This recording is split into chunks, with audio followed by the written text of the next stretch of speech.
So with that, we will get started.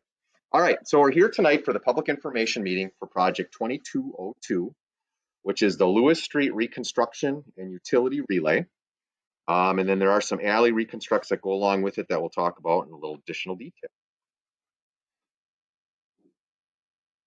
All right, so introductions. My name's Eric Rakers. I'm the city engineer. We also have Scott Thorson, the Director of Public Works, Chase Kufel, the Assistant City Engineer, and Kelly Demony, the Engineer Senior Technician. And as far as on this project, if you have questions and who you're going to be dealing with on a regular basis, Chase will be managing the project. And then Kelly's working with him on design and will be in the field almost the entire time this thing is being built. So as you have questions going forward, feel free to reach out to either of them and they can assist you with it. So the purpose for today's meeting is to give you a project overview, talk about construction impacts and timing, talk about assessments, and then we are going to have just a little bit of stormwater management discussion, unrelated to the project, but related to the city. And then we'll open it up for general questions, and then we do have plans if anyone has any specific questions about their property particularly. So before I delve into the project, I want to give everybody a little project terminology, because as an engineer, I use all these terms and people don't know what I'm referring to. So we got a couple different things we're going to be talking about today. First, we're going to be talking about sanitary sewer main. And on the exhibit above, it's the green sewer pipe that's shown. And this is the larger pipe that runs down the road and takes care of the sanitary sewer, wastewater. From there, we have something we call that I'll call a sanitary lateral. And that's the smaller pipe that runs from the main to your house. So the main is the city's, the lateral is the property owners. Similarly, we have storm sewer we'll be talking about, which is shown in red. And we have storm laterals. Again, the storm main is the pipe running down the road. And the storm laterals are what we're going to install on some of the properties to the house. And then the final utility we'll be talking about is water main, shown in blue. And then with water main, we have something we call water services, which is a small diameter pipe that runs from the main to your house. And generally, you can see where it's coming into your house. There's a little metal curb stop by your sidewalk somewhere. And that's where that water service is running into your house. So those are some of the things I'll be talking about today when I refer to main, laterals, storm, sanitary, and water. And just to kind of give you a 3D when it relates to sanitary and storm and what we're dealing with. So the sanitary is the utility that takes care of your wastewater from washing dishes, laundry, showering, toilets, all those kinds of things shown on the map. Just kind of give you a 3D image. And then ultimately that goes to the wastewater treatment plant. But the city also has a storm sewer and a storm water collection system, which on this exhibit is shown in the blue, which takes care of the storm water from the streets, from people's sump pumps, yards, yard drains, roof drains, all those kinds of things. So we'll be dealing with two different sewer systems on these projects. Now, so project overview. And as I'm going through this, if you do have questions, you can always feel free to jump in online or in person. But what we're talking about is the Lewis Street Reconstruction project and some alley reconstruction with some spot utility work. So on Lewis Street, we're going to be reconstructing the entire street. We're going to be ripping out all the curb, all the asphalt from the sidewalk to the sidewalk, including driveway aprons, but we will not be touching the sidewalk unless we damage it or disturb it. And then we will be putting in new water main, some new storm sewer and storm laterals, and there is a little bit of sanitary work, which I'll show in just a second. For the alleys, what we're going to be doing on the alleys is it's primarily a reconstruct where we're going to dig the existing material out. And what we've been trying to do is, if possible, we lower them a little bit to try to promote backyard drainage. And what we do is we build what we call an inverted crown, an inverted V, and you'll see on some of the newer alleys where things drain to the center of the alley and then it drains out towards the sidewalk. We put an inlet before the sidewalk and then we drain it. That's the goal. That's what we've been trying to do with the alleys. So that's what we would do on these alleys. But we don't have a lot of utilities in the alley, and we're not proposing to put utilities in the alley because there's not a lot of width in there. It's very difficult to build. So that's kind of the overview of what we'd be doing on these projects. Now, as far as what's included, it's a little hard to see, but the Lewis Street project goes from Broadway all the way to Ontario. And then we've got 4 different alleys we're looking at doing this year. There's the alley between Wisconsin and Michigan from Charles to George. And then we've got the alley between Superior and Huron from Lewis to Charles. And then we've got 2 blocks of alleys in between Huron and Erie, going from Chicago up to Charles Street. So those are the 4 alleys we're looking at doing in conjunction with the Lewis Street reconstruction. Now, just taking a real quick closer look at the Lewis Street. Like I said, it goes from Broadway to Ontario. And again, you can kind of see on the map, the blue, which is the water main we're proposing to install.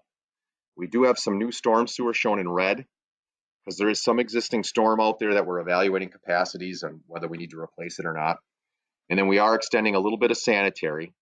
But in addition to all that, we will be replacing sanitary laterals to the back of the sidewalk. And then we'll be replacing water services to the back of the sidewalk.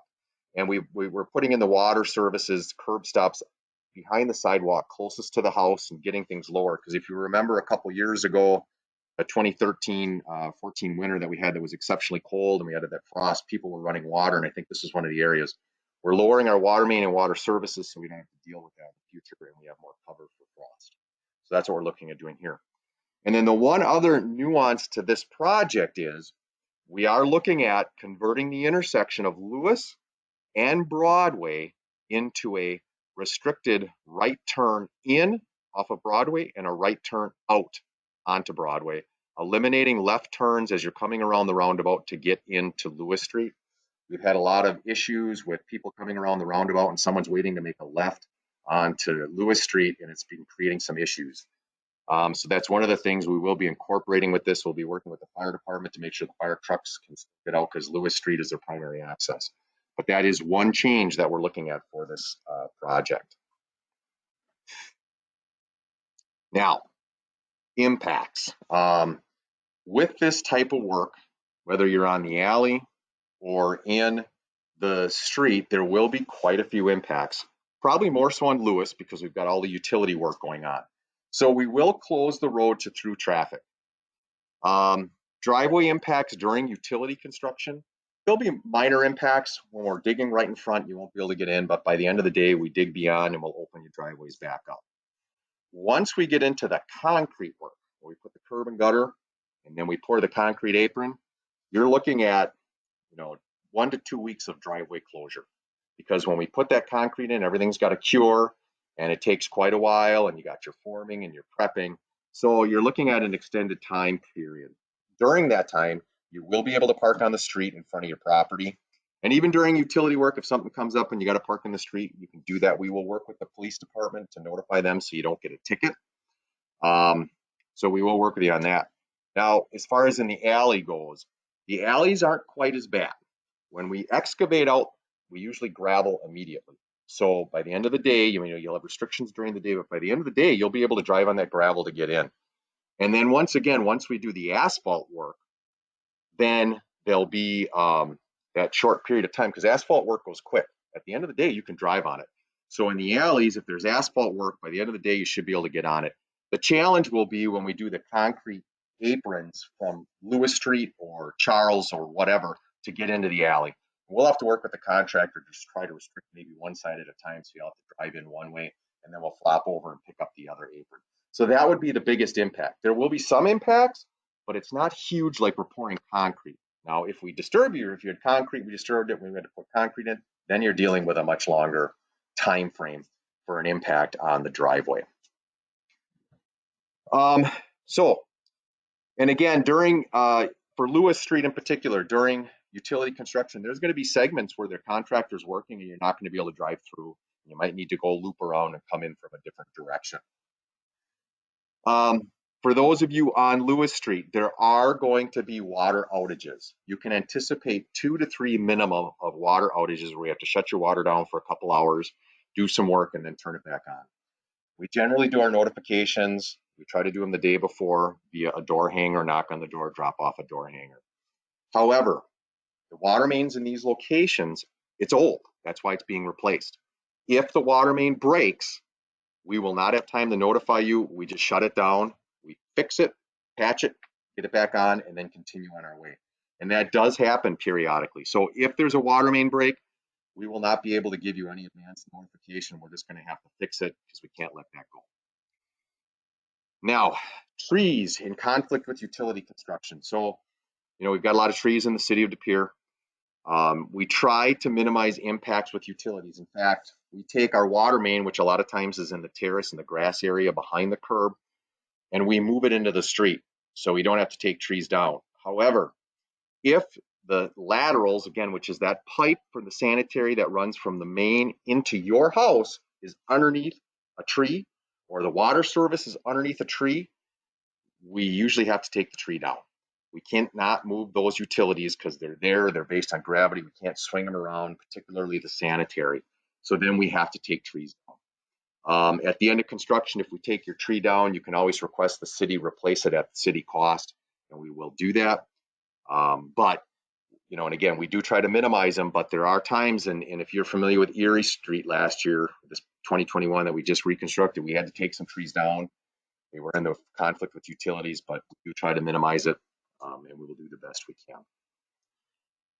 Construction time frame. So what we're looking at for this project, particularly Lewis Street and the alleys, if a contractor requests to start early, they might be able to, but the Lewis Street is tied very closely with the Mulva development that's occurring. We want to start building our road after they're done hauling in their major pieces of equipment and their major concrete and all the facilities. So what we're anticipating is, at least at this time, is a midsummer start date going through late fall for construction. If something would happen and the Mulva site would fall behind, we would evaluate our schedule. Because again, we want to build this and finish it after they're done hauling their material so we don't damage the road. Again, it's designed to handle basic equipment, even our trucks, but not heavy machinery that you see hauling in steel beams and concrete beams and everything else. So that's what we're thinking from a time frame construction. Now, storm assessments. So for this project, we are putting out storm laterals and or main to properties on Lewis Street. So those properties will be assessed. If you are on an alley and your property does not front Lewis Street, you will not get assessed. We will not be providing a storm lateral. If you're on an alley but your property fronts Lewis Street will drive it and you'll be getting a storm lateral. That's our policy, is to get these in with the roadway construction because it's cheaper for us to do, which means it costs less for you. And then if you live on Lewis Street and you're already connected to the storm sewer, you would not get assessed. If you believe you are connected to the storm sewer, I would encourage you to contact us. We'll meet with you, take a look out in the field.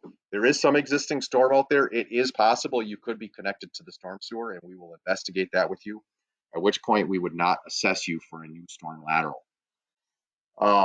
So that's how we handle it. Now, other assessments, there are no other assessments for this project for anybody on Lewis or the alleys other than storm laterals. We don't assess for the pavement work. We don't assess for the water main, for the sanitary laterals, for any of that. So really only those people on Lewis Street are looking at storm assessments, and that's the only assessment that applies for the project.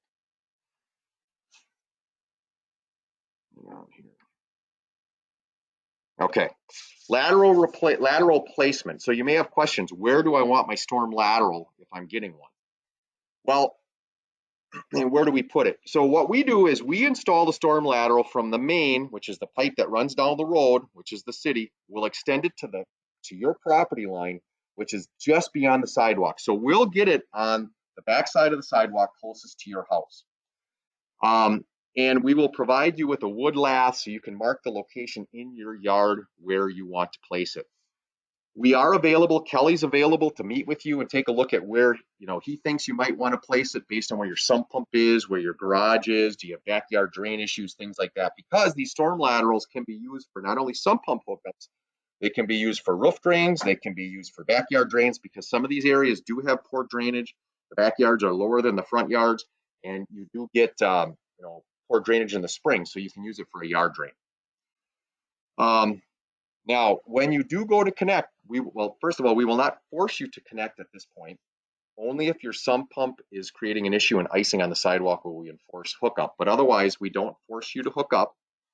However, when you do go to hook up, there is a separate charge from the inspection department, and that fee for 2022 is $125. So that's separate from the assessment.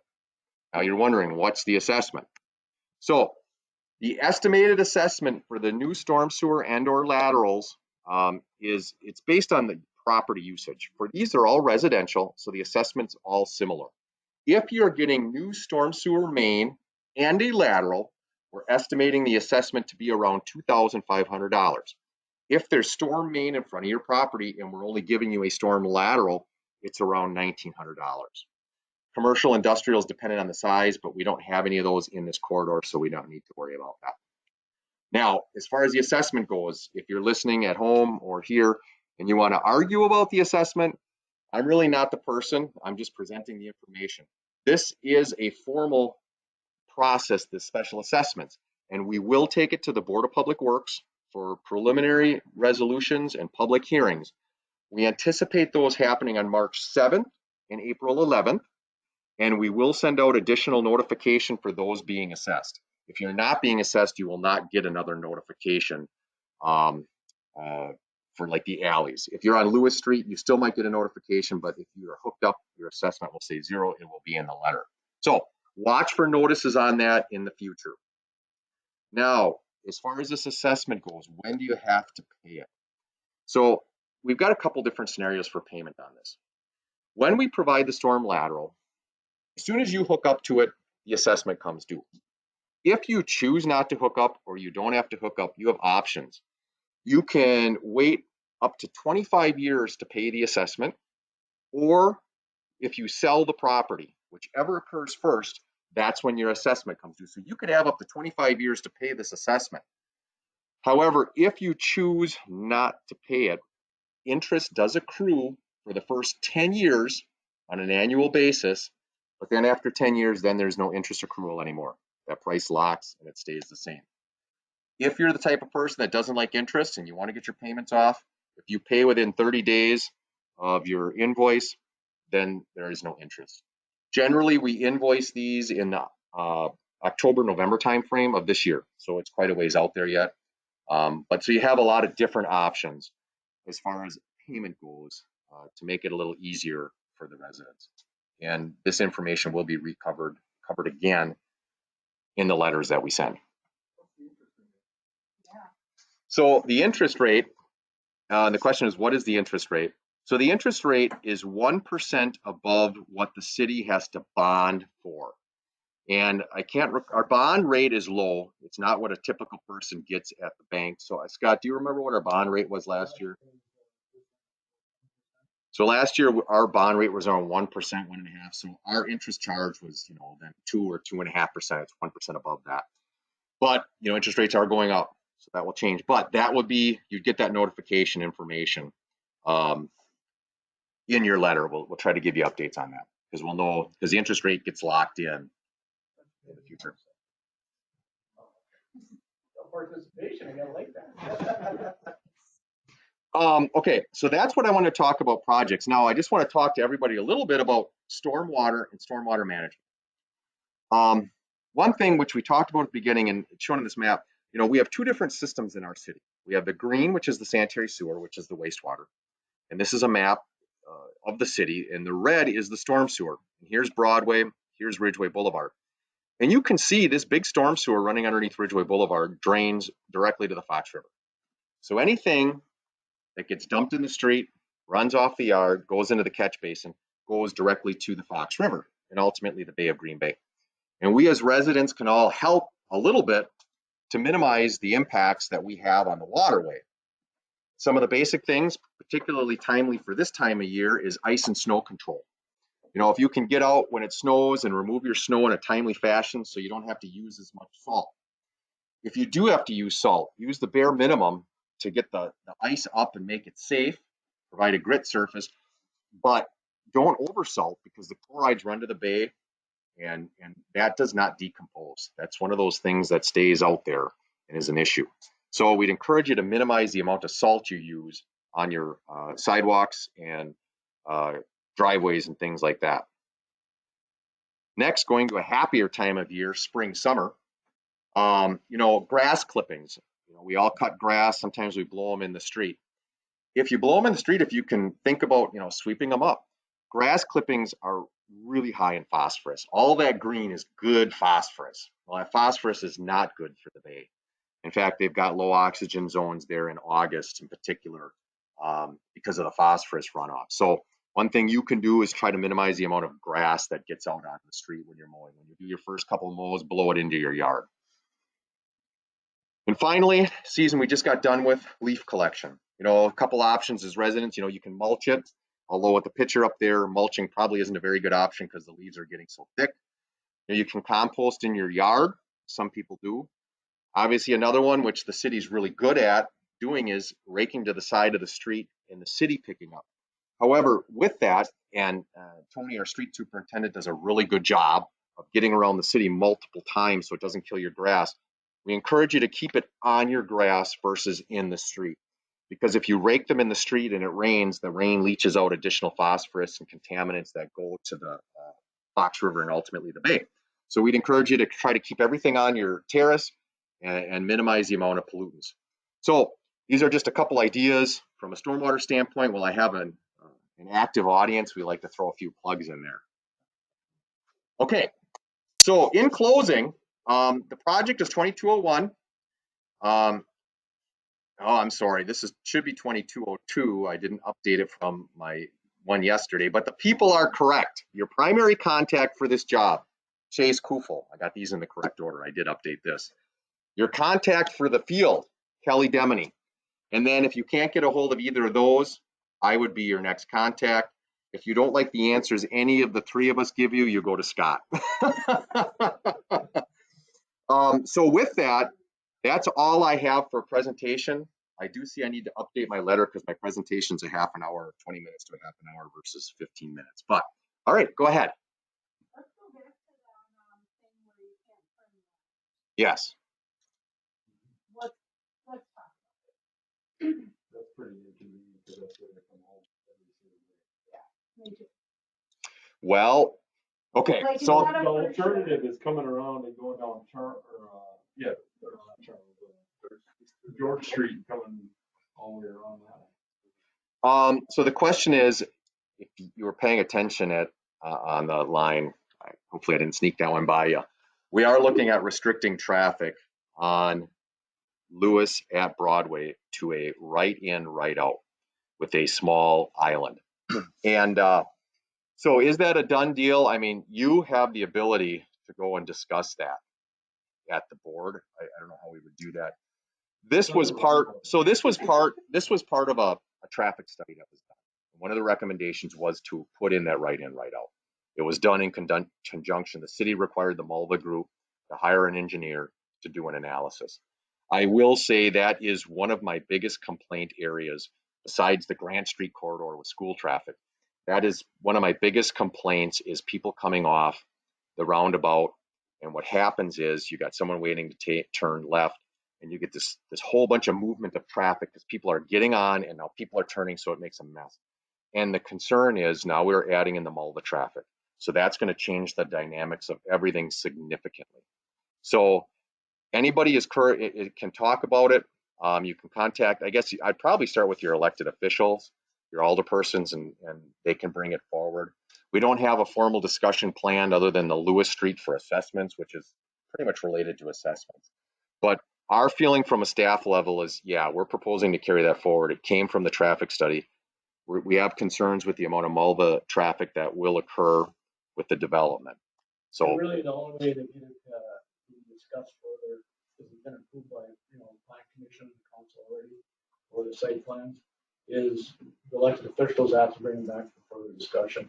Staff won't bring it, like Eric indicated earlier, we have assessments coming up for our board. Well, they can't act on anything like that. So it's really, like Eric said, reach out to your elected officials. If it makes you feel any better, I live on the east side, so I travel either Lewis or Merrill Street all the time. If you want to beat the traffic at Merrill, I always go down Lewis Street, so I got to my practice too.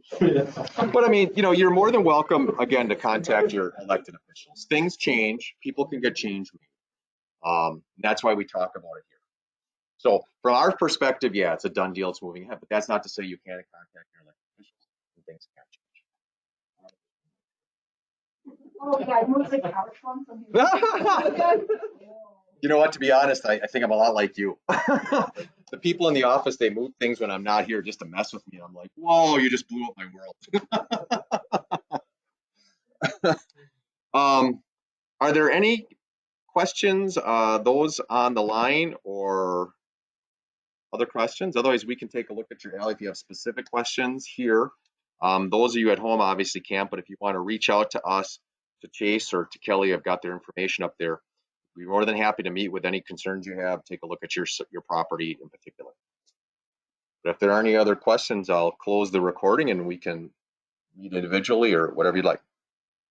All right. Well, thank you everybody for attending and have a good night.